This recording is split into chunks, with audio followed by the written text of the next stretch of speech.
Demandons à ce que le match qui a lieu jeudi entre la France et Israël soit annulé. Nous déplorons toutes les violences physiques qui sont faites. Et je le redis, nous condamnons toute violence physique. Elle dit, nous condamnons toutes les violences. Elle n'y arrive pas en fait. Elle n'arrive pas à prononcer le mot d'antisémitisme. Oui, le match il aura lieu. Le président Macron sera là. Le président Sarkozy sera là. J'ai même vu que le président Hollande devait être là. Alors, Hollande, il avait dit non, mais finalement, il a dit oui. Toujours est-il que cette sortie ne sert à rien. Voilà. Ils veulent tout annuler. Israël a plus le droit de jouer au football alors. Israël ne joue plus aucun match dans le monde entier. Moi, ça va changer la vie des Français. Que quelqu'un du gouvernement de l'Assemblée nationale arrive à la chère française.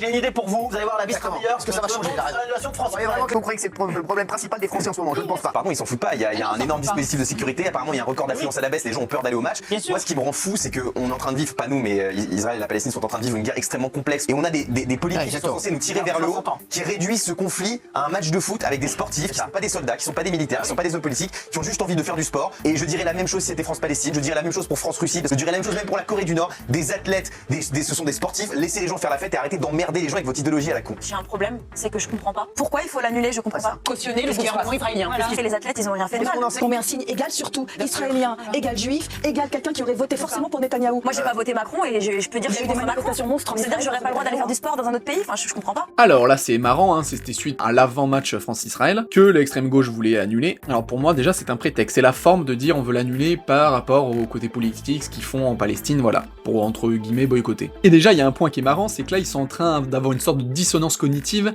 à savoir, ils sont en train de dire mais c'est pas normal de punir des sportifs et une nation parce que le gouvernement fait de la merde.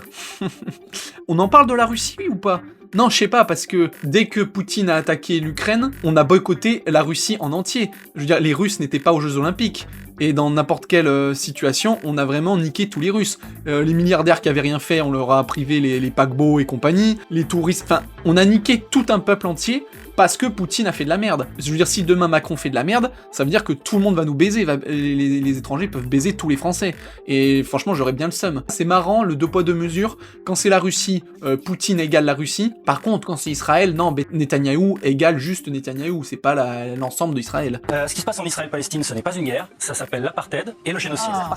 Et en situation d'apartheid et a fortiori en situation de génocide, le boycott sportif massif, ça fait partie de traditions, de comportements d'État, de fédérations sportives, etc. Comme envers l'Afrique du Sud de l'apartheid, qui avait été privée pendant 20 ans de Jeux Olympiques. On n'a pas entendu la France Insoumise, par exemple, pendant les JO, demander le boycott de l'Afghanistan, qui donne au moins de droits à une femme qu'à un chien. On n'a pas entendu la France Insoumise, toujours au JO, demander le boycott de l'Iran, qui traite ses opposants en tuant les femmes, en pendant les étudiants. On les entend pas sur ce sujet. Donc ton argument de on les entend sur ce sujet-là, mais on les entend pas sur les autres. Pourquoi celui-ci? Ah, peut-être que parce qu'il y a Israël dans l'équation. Parce qu'il y a un génocide. Non, je pense que c'est pas simplement pour ça. Ah, Benaïm, à chaque fois qu'on parle de ce sujet-là, elle s'effondre intellectuellement. Effectivement, on pourrait en parler à chaque fois. On pourrait dire là, c'est pas bien l'Afghanistan, etc. Je lui explique la vie, mais en fait, la géopolitique, c'est un bordel monstre. Si en tant que pays, vous êtes ultra moral ou moralisateur et que vous commencez à montrer du doigt un pays en disant ça c'est pas bien, vous l'excluez, faites gaffe, parce que vous allez vous retrouver tout seul dans le monde. L'Arabie Saoudite, c'est un cas pratique. On a longtemps craché dessus idéologiquement, moralement et tout ça, comme quoi c'était pas bien, mais c'était un peu le fournisseur de pétrole dans le monde. Donc si officiellement on les boycottait, on se mettait nous-mêmes dans la merde. Et c'est pareil pour plein d'autres pays dans le monde en fait. Tu peux critiquer des trucs, mais boycotter comme ça, la preuve avec la Russie, hein, on a voulu la mettre à genoux, c'est nous qui sommes à genoux et c'est elle qui se relève. Mais bon bref, oui, critiquer l'Afghanistan ou l'Iran et tout, mais à un moment donné, elle se rend compte là de la comparaison de merde qu'elle fait. C'est horrible hein, ce qui se passe en Afghanistan, et c'est horrible pour certaines femmes en Iran, ça je suis absolument d'accord, hein. Les régimes islamiques, pour moi ils devraient tomber. Mais à un moment donné, il n'y a pas des dizaines de milliers de morts en Iran et en Afghanistan d'un peuple extérieur qui les éradique, contrairement à ce qui se passe en Palestine. Faut vraiment qu'elle arrive à mettre ses curseurs au même niveau, parce que c'est complètement mais à côté de la plaque. Il y a cette question du génocide. Qu'est-ce qui vous permet de le dire? Elle a parlé d'un risque génocide. Le droit n'a pas encore été sur cette question. N'anticipons pas. Premier élément. Le sport, c'est le lieu où il faut continuer d'enseigner le fair play malgré les oppositions politiques. Surtout, il faut laisser la politique de côté. Surtout, il faut qu'on ait un respect mutuel qui transforme les questions politiques. Bien sûr que ce que fait Israël est éminemment condamnable. On est d'accord. Maintenant, pour autant, assimiler les sportifs d'Israël au gouvernement israélien, c'est exactement ce qui s'est passé avec la Russie. Je pense qu'il faut toujours, rappeler que Israël a été agressé et n'est pas l'agresseur. Et moi j'ai toujours du mal quand on met sur le même plan la Russie qui envahit un pays et Israël qui se défend. Waouh, vraiment que dire.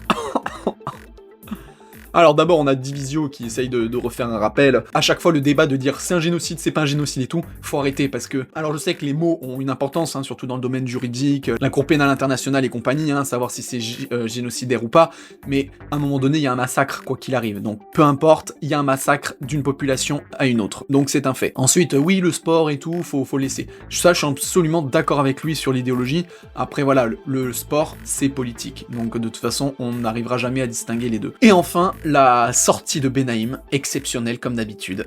Là, c'est marrant parce que Divisio, il a fait une phrase en disant bien sûr qu'il faut condamner Israël. Et en fait, là, je l'ai pas mis dans l'extrait, mais Hanouna demande à Benaïm de réagir à ça. Et là, on sent qu'elle bégaye, qu'elle sait pas trop quoi dire, parce qu'elle sait qu'elle est dans la merde. Et ce qui est fou, c'est qu'elle arrive à inverser le côté victime-agresseur. Alors apparemment, Israël, c'est les victimes. Et du coup, ils réagissent à une attaque.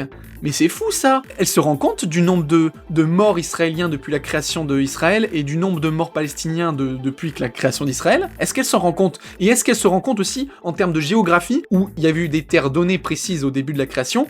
Comment la Palestine s'est fait bouffer? C'est pas Israël qui se fait attaquer. Le 7 octobre du Hamas, c'était pas une première attaque, c'était une réplique de dizaines d'années de souffrance. La malhonnêteté intellectuelle de cette meuf, quoi. Tu peux être juif et dire, bah moi, je m'en fous, je suis du côté juif. Là, ça serait honnête. Tu dirais, bah je défends les miens. Mais tu peux pas avoir un discours hypocrite comme ça à dire, oui, non, là, c'est pas comme la Russie qui attaque l'Ukraine, Israël, elle se défend contre le Hamas. Bah non, en fait, tu as commencé en fait à envahir, à tuer et compagnie. En fait, elle veut vraiment que les Palestiniens réagissent avec des cailloux comme avant. À un moment donné, faut pas inverser l'agresseur et l'agressé. Hein. Surtout qu'elle utilise vraiment le terme envahir en parlant de la Russie et de l'Ukraine, alors qu'Israël fait exactement ça en Palestine. Elle envahit les Palestiniens, c'est vraiment drôle. Elle envahit, mais elle se défend. Attention. Il faut dire au Hamas qu'il arrête de mettre les civils devant en bouclier, qu'il arrête de mettre des civils dans les écoles, qu'il arrête de mettre les civils dans les hôpitaux. Et enfin, la perle ultime, c'est quand elle dit... Alors il faut dire au Hamas d'arrêter de mettre des civils dans les hôpitaux et dans les écoles.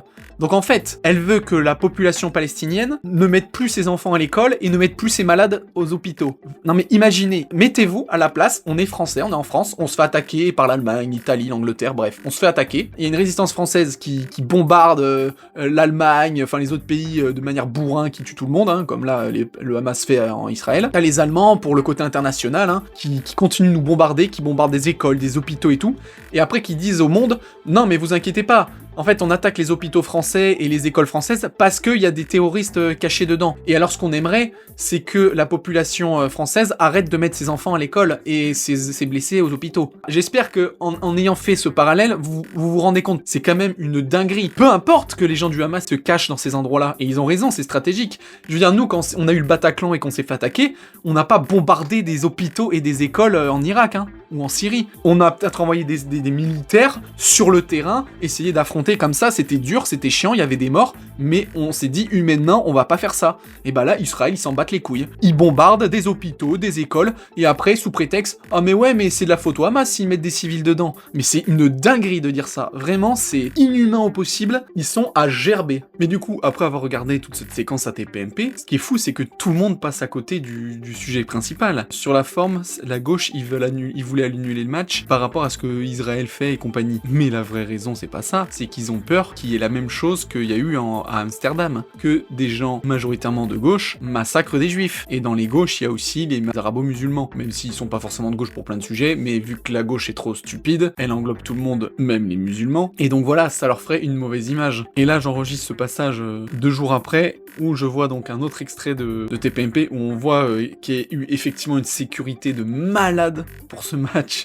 Je veux dire, il y a eu des milliers, plusieurs milliers de flics, de CRS et compagnie, de trucs de sécurité pour le match. Ça montre à quel point c'était pas une question de sensibilité géopolitique par rapport à ce qu'il y a en Palestine. Mais donc là, c'est sûr que ça pouvait que bien se passer, hein, vu la sécurité de malades qu'il y avait. Et puis bon, même quand on voit le stade à l'intérieur, je crois qu'il y avait que 15 000 places de prise. Enfin voilà, vraiment. Donc la véritable raison de tout ça, c'était prévenir d'un autre scandale à l'Amsterdam plutôt que sanctionner géopolitiquement Israël.